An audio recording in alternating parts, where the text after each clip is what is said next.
kusoo laabana casharkeeni lixaad maanta waxaan sameyn rabnaa what you call sum if iyo count if. So we have learned already sum iyo count.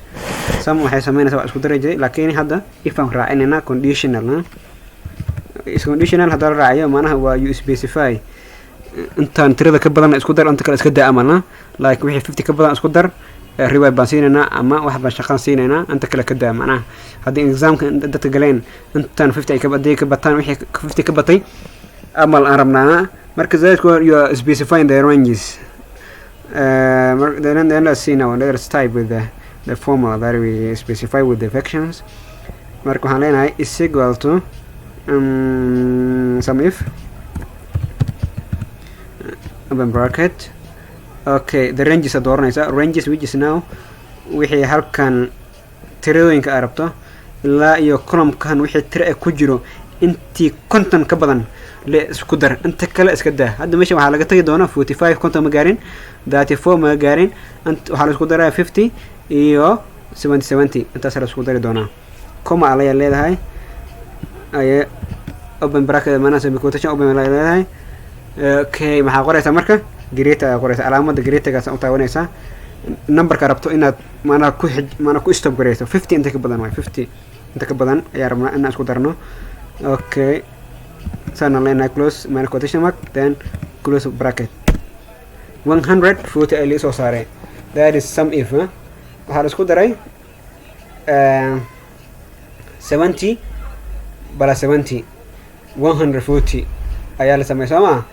laakiin why not 50 lagu dar way wixii 50 ka badan waxaan dhahnay 50 ka badan ma dhihin 50 ka bilaabato laakiin haddaan let us say 50 inta ka bilaabataan dhahayna formulaha aan kasoo bixinayna double click halkan in the greater waxaa ku daraysaa you can watch here inta ka fiirsan kartaa isagu wata ku daraysaa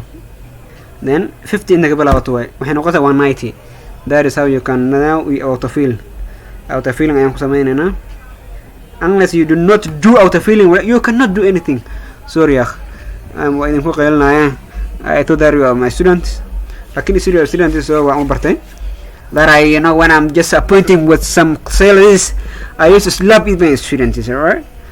Marka waxaan rabnaa inaan sameyno count if iyadana formuladeeda maxaa waaye count waa aragnay then it counts the number of cells that contain data like for example 1 2 3 4 5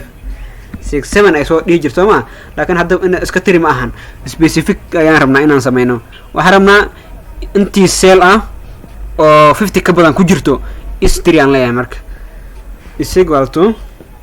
count if aan ku daraya so I want to specify so the ranges aan taabanaya meesha intirada ku jirto aan ku dhufanaya mid koowaad hadaba adii u samay كم على مرك أنت تسمى كوديشان greater 50 then 3 يسوى قري 3 ده محاوي 1 2 3 أنت نسالس أيها وحك كجرتك أنت كنتم كبدان kontan uu ka tagay waxa way laakiin ma dhihin greater or equal to ma dhihin equal to mudareena efero soo saareen greater or equal to 4 cells ayaa ka weyn kan 2 3 4 inta ku jirto dhahay those cells are contain more than 50